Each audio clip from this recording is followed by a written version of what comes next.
There is an old Japanese discipline technique, so simple that most people ignore it. A method practiced by monks, swordsmen, and scholars for centuries. A technique that trains your mind to lock onto one task with such intensity that distraction simply dissolves. It is called Ichigyo Zammai. One act, one mind, one focus. Modern life pulls your attention in 100 directions. But Ichigyo Zammai pulls you back into a single moment. And from that moment, discipline begins. Let's begin. Chapter 1. The world that trains you to be distracted. Imagine waking up in a world where every second is designed to pull you away from yourself. A world where your attention isn't just valuable, it's hunted. This is the world you and I live in. A place where distraction isn't an accident. It's a system, an industry, a trap so subtle that most people defend it without realizing they're chained to it. The average person starts their morning with a reflex. Before their feet touch the floor, their mind is already stolen. A notification, a vibration, a glowing screen. The first moments of a new day, moments that once belonged to silence, breath, intention, are now consumed by other people's noise. Messages that demand answers. News designed to overwhelm. Feeds built to addict. You don't wake up rested. You wake up recruited. And the world is happy to train you as long as you stay obedient. The truth is harsh. You were never taught to control your attention. You were taught to surrender it. From childhood, you were rewarded for quick reactions, not quiet focus. You were pushed to multitask instead of master anything deeply. You were praised for speed, punished for stillness, and conditioned to believe that if something doesn't stimulate you instantly, it isn't worth doing. This is how a distracted mind is engineered. A distracted mind is predictable, easily manipulated, easily sold to. A distracted person doesn't build. They consume. They hesitate. They feel overwhelmed. They drift between tasks like a leaf blown across a parking lot, never deciding its own direction. But here's the part most people never admit. The world you live in profits when you lose control of your time. Apps compete to keep you on them longer than the last one. Video platforms are built to capture your emotional impulses, showing you what triggers you, not what strengthens you. Every company that wants your attention hires teams of psychologists to keep you hooked. Not because you're weak, but because biology can be engineered. You are being trained. Trained to react instead of reflect. Trained to chase stimulation instead of mastery. Trained to confuse information with wisdom. And the result is devastating. People today are more connected but feel more lost. They know more but understand less. They have access to infinite tools but struggle to finish simple tasks. Their minds feel noisy. Their thoughts feel scattered. They can't sit alone without reaching for a distraction to fill the silence. And silently, distraction becomes their identity. You see it in the way people talk. I can't focus. I get bored too easily. I start things but never finish. I don't know what's wrong with me. Nothing is wrong with them. The system is working exactly as designed. This is why ancient warriors, monks, and disciplined cultures look superhuman today. Not because they had stronger minds than we do, but because they lived in a world that didn't steal their attention before sunrise. When your environment supports your mind, discipline feels natural. When your environment attacks your mind, discipline feels impossible. This is why the Ichigyo Zammai technique exists, because it cuts through all this noise. But before we get there, you have to understand something essential. Your lack of focus isn't your fault, but regaining it is your responsibility. No one is coming to rescue you from your own habits. No app will fix your brain. No motivational video will magically give you control. The world that distracts you won't suddenly feel guilty and give you your attention back. If anything, it will fight harder to keep you hooked. And so you stand at a crossroads. One path leads to the life you already know. Constant noise, endless scrolling, tasks half finished, goals postponed, dreams slowly fading into maybe someday. A life where your mind feels like a browser with too many tabs, overheating, freezing, crashing. The other path is quieter, simpler, more demanding. A path built on depth instead of speed. A path that requires you to confront how much time you've given away. The world has trained you to be distracted. Now you must train yourself to be focused. And that starts by seeing your environment for what it is, a battlefield. Your phone is a battlefield. Your desk is a battlefield. Your morning routine is a battlefield. Your cravings and impulses are battlefields. Even your thoughts, the ones that tell you to check something just for a second, are shaped by years of conditioning. You cannot win a battle you don't acknowledge. This chapter is your awakening. The moment you stop blaming yourself for being scattered and recognize the real enemy, engineered distraction. This is the point where you decide whether you want to live like everyone else, constantly busy, constantly stimulated, constantly unfulfilled, or whether you're willing to build a mind strong enough to stay still in a storm. Ichigyo Zammai, the discipline technique that eliminates every distraction, begins with a single realization. Before you can focus deeply, you must reclaim ownership of your own attention. This is the first step, the step most people never take, the step that separates a distracted life from a disciplined one. And now, you're ready to take it. Chapter 2, The Silent Enemy Inside Your Mind. The world around you is loud, but the real noise isn't coming from outside. It's coming from inside your own mind. This is the part no one wants to face. Because it's easy to blame technology, social media, notifications, and the endless fire hose of content we are drowning in. But once all the screens are turned off and you're alone in a room, the truth hits you like a cold wind. Your mind is still loud. Even in silence, it doesn't rest. Even without distractions, it keeps chasing the next thing. Even when nothing pulls your attention, it still wants to run. This is the inner enemy Ichigyo Zammai warns us about. The force that lives inside you, not outside. And it has been training you for years. Picture a man sitting in a quiet room. The world is peaceful. No buzzing, no messages, no noise. Yet his thoughts bounce like a trapped bird against a window. He feels discomfort in stillness. He reaches for his phone even when he knows there's nothing new. His mind is searching for stimulation like a starving animal looking for food. This is the addiction to mental movement. Most people think distraction is a modern invention, created by apps, platforms, and devices. But deep down, this problem existed long before smartphones. It existed in the human mind itself, the mind that doesn't want to stay with one thing, the mind that fears focus because focus requires effort. Ichigyo Zammai is brutally honest about this. It says the world doesn't distract you. You distract yourself. It's a hard truth to accept. But once you see it, everything changes. You begin to realize that your attention is not stolen. You give it away. You begin to see that your time is not taken. You trade it willingly. You begin to understand that the battle for focus is not fought against the world. It's fought inside your own head. The ancient practitioners of Ichigyo Zammai called this inner force the restless mind.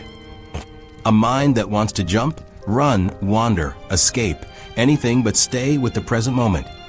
When you try to focus, it pulls you toward a memory. When you try to stay still, it drags you toward a worry. When you try to work deeply, it whispers, check something real quick. It's seductive.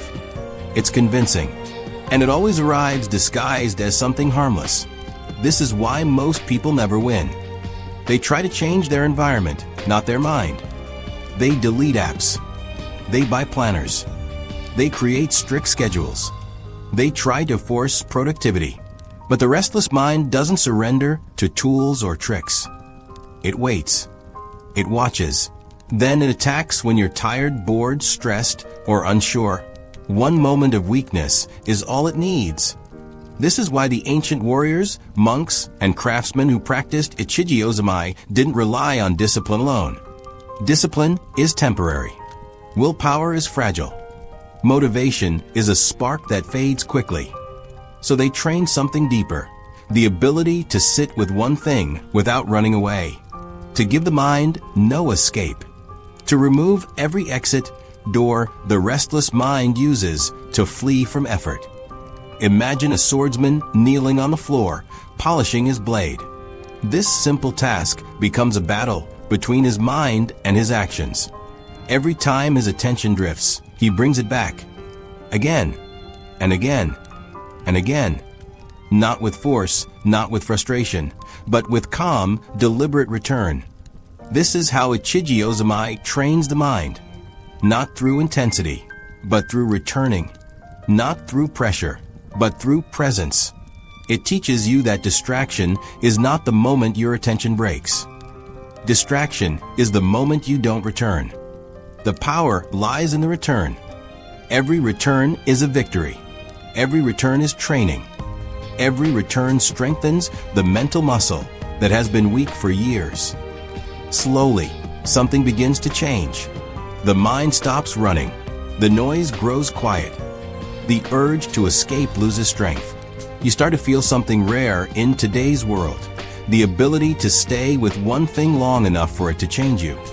Because deep focus is not a state. It's a skill. And like any skill, it grows when you challenge it. Ichigyo Zammai doesn't ask you to avoid distraction. It asks you to confront the part of you that craves it. It asks you to watch your thoughts circle around like dust in sunlight. It asks you to choose presence even when your mind wants motion. It asks you to stay with the moment long enough that your mind stops fighting it. In this chapter of your journey, the enemy becomes clear. It's not your phone. It's not your environment. It's not the world. The enemy is the restless energy inside you. The mind that fears silence, the mind that resists discipline, the mind that refuses stillness. But that enemy can be defeated. Not through force, but through training. Not through shortcuts, but through practice. In the next chapter, you'll learn the ancient ritual that turns this chaotic mind into a weapon of absolute focus. The ritual that built warriors, monks, and masters. The ritual that will build you too. Chapter 3. The Mechanism of Attention Collapse. He didn't realize it at first, but something inside him had been weakening long before he noticed how fragmented his life had become. It wasn't sudden. It wasn't dramatic. It was slow erosion, invisible, quiet, a thinning of his inner discipline layer by layer, until one day he couldn't hold his focus for more than a few seconds without reaching for something to distract him. This is how attention collapses, not with a crash, but with a drip. And like most people, he blamed himself. He thought he lacked discipline. He thought he just needed to try harder. He thought forcing himself would fix it.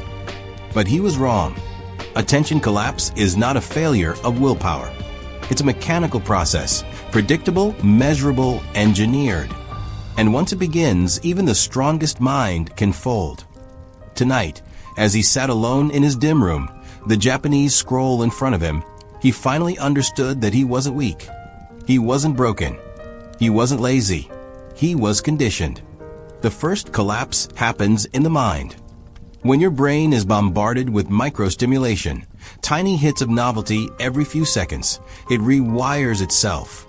Neural pathways that once handled long-form concentration start shrinking from disuse, the same way a muscle weakens when you stop using it.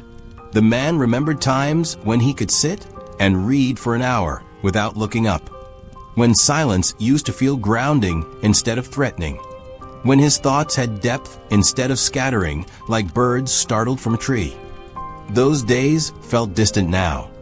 Modern life teaches you to process information quickly, not deeply. Big ideas are broken into clips. Long stories are crushed into summaries. Every spare moment is filled with a scroll, a notification, or a random spark to keep the mind from wandering inward. The result? The mind forgets how to rest. It forgets how to engage. It forgets how to stay still. The second collapse happens in the body. We don't talk about this much, but physical posture, breath, and attention are woven together. When the body bends forward, when the chest compresses, when breathing becomes shallow from constant stimulation, focus drops. Energy drains. Stress rises. The man realized he had spent years in a forward tilt, over his phone, over his laptop, over the world. He wasn't even standing upright in his own life anymore.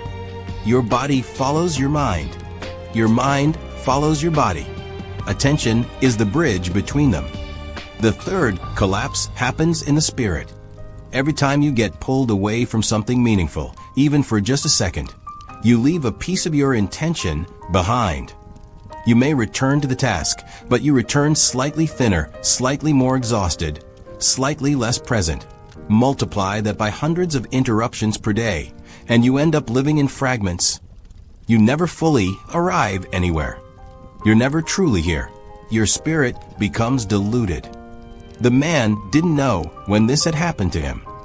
He only knew the symptoms, a constant sense of restlessness, a brain that never felt switched off, an inner tension he couldn't name, a fading sense of control over his own thoughts. He wasn't alone. Millions of people live in this constant low-grade chaos. They jump from app to app, task to task, thought to thought, and yet they ask themselves, why can't I focus anymore? Why can't I finish anything? Why does everything feel overwhelming? Because attention collapse is not random. It follows a structure, and the structure is built on overwhelm. But tonight, something changed. He stared at the ancient characters of Ichigyo Zammai. One line of focus. One task. One direction. No splitting. No scattering. No bouncing between worlds.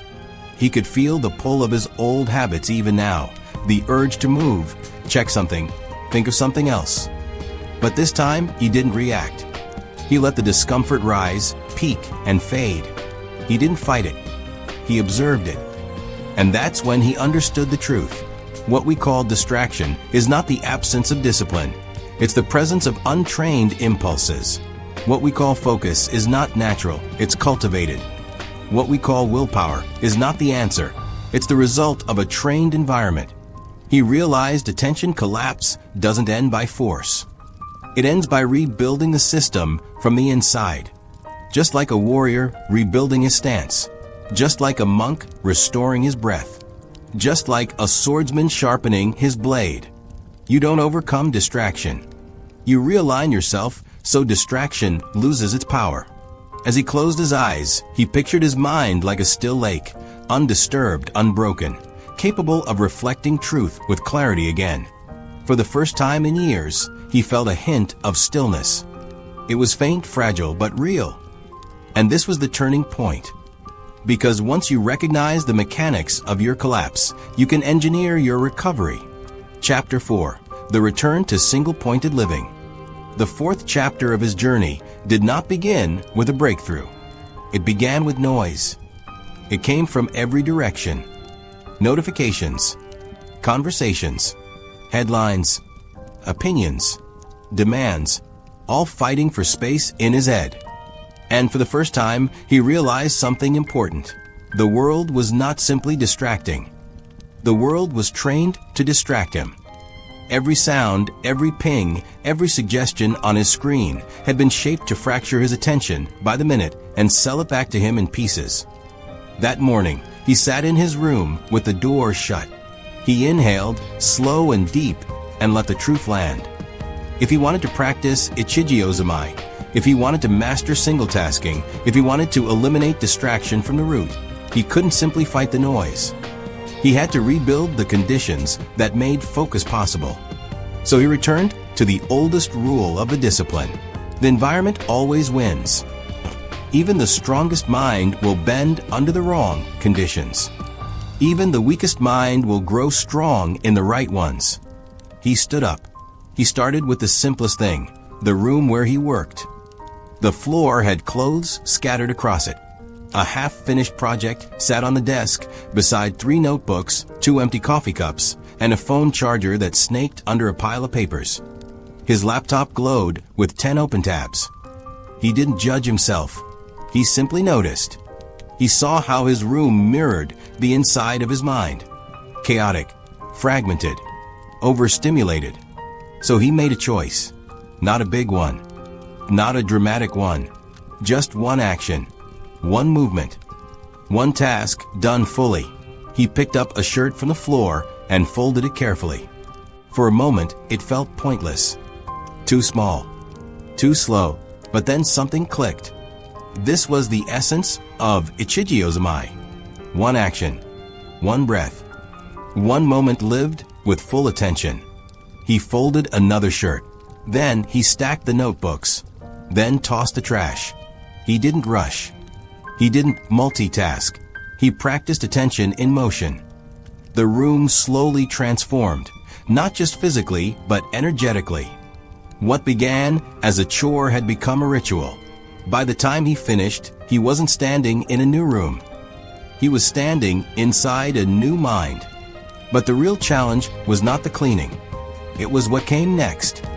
He sat at his desk, placed his hands gently on the surface, and opened the notebook that contained his goals. Not the goals the world wanted. Not the goals he'd written because they sounded impressive.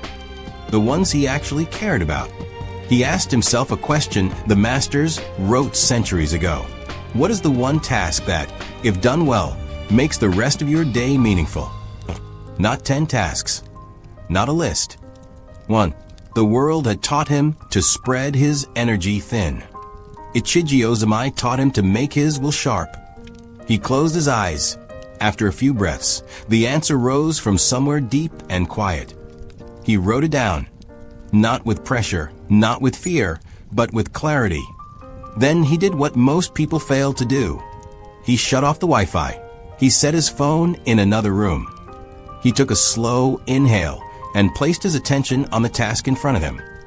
For the first few minutes, his mind fought back. It wanted stimulation. It wanted dopamine. It wanted comfort. It whispered familiar lies. You're missing something important. You should check your messages.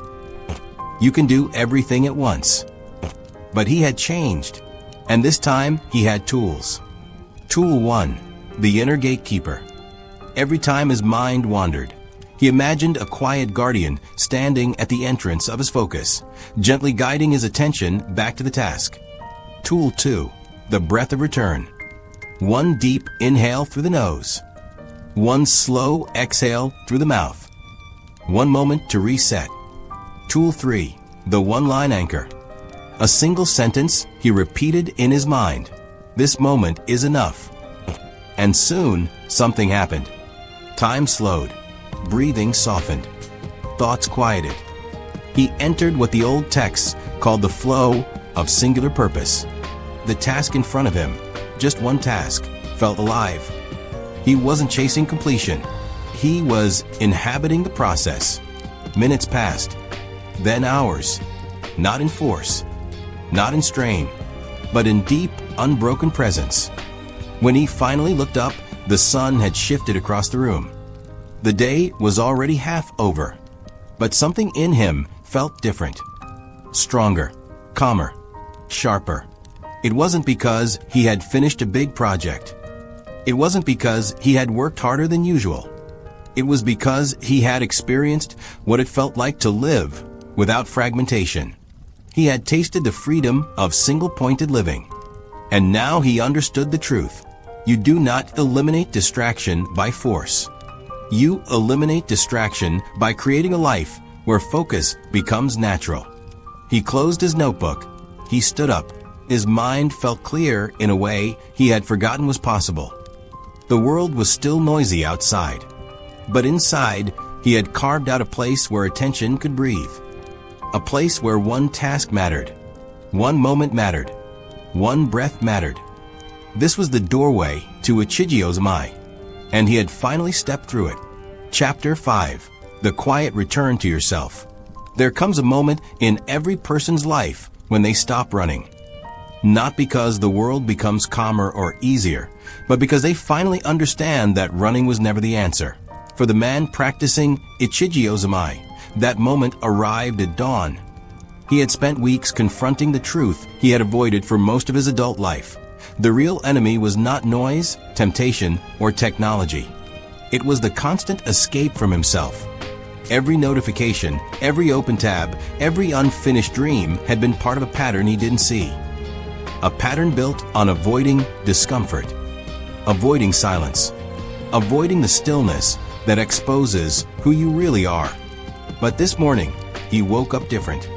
He sat on the floor with the room still half dark.